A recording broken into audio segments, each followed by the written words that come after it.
Moin moin ihr Flauschigen und willkommen zu einem neuen Video. Ich war letztens in den YouTube Analytics unterwegs. Ja, die nutze ich auch so ab und zu mal. Und habe dort gesehen, dass der größte Teil meiner Zuschauer 13- bis 17-jährige Mädchen sind.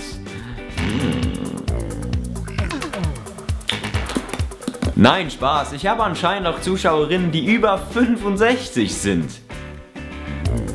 Nein, Spaß. Ich glaube, ich muss damit aufhören. Und in diesem Alter, also jetzt 13 bis 17, Jungs und Mädchen, ist das Thema Berufswahl sehr wichtig. Weil früher in der Kindheit, als man dann gefragt wurde, was man dann später mal werden will, sah das ungefähr immer so aus. Na Peter, was willst du einmal werden, wenn du groß bist? Ich werde einmal Pilot oder Astronaut oder Feuerwehrmann.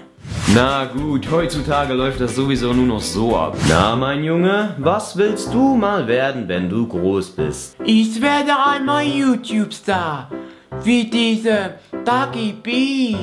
Wem gehört dieses Kind nochmal?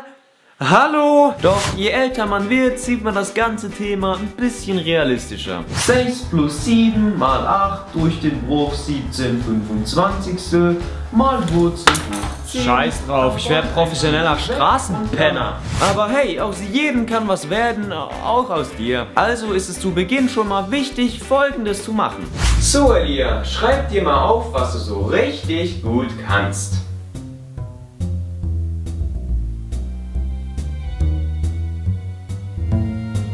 Ich meine, versteht mich nicht falsch, aber es gibt Leute, die können das.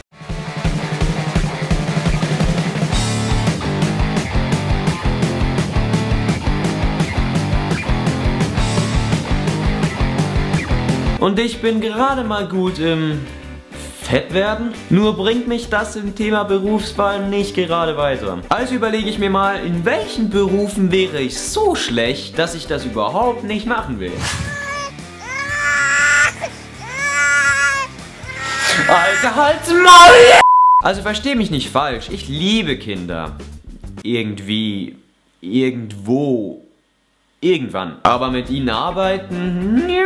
Aber so richtig mies wäre ich auch als Gärtner oder Florist oder einfach jemand, der mit diesem Grünzeug da draußen zu tun hat. Weil ich zum Beispiel sehe die ganze Pflanzenwelt ganz einfach. Baum, Baum, Apfelbaum, Weihnachtsbaum, gelbe Blume, blaue Blume und Rose. Ja, ich weiß, in mir steckt ein wahrer Romantiker. So, das war's dann mit dem Video. Ich hoffe, ihr nehmt das Ganze mit ein bisschen Humor. Ich versuche jetzt noch mein iPhone 5S zu reparieren, das nach dem Start von iOS 9 einfach nicht funktioniert.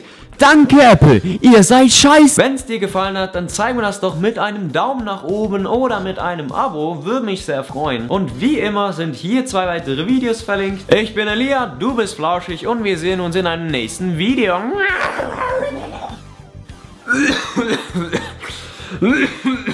Hustenanfall des Todes.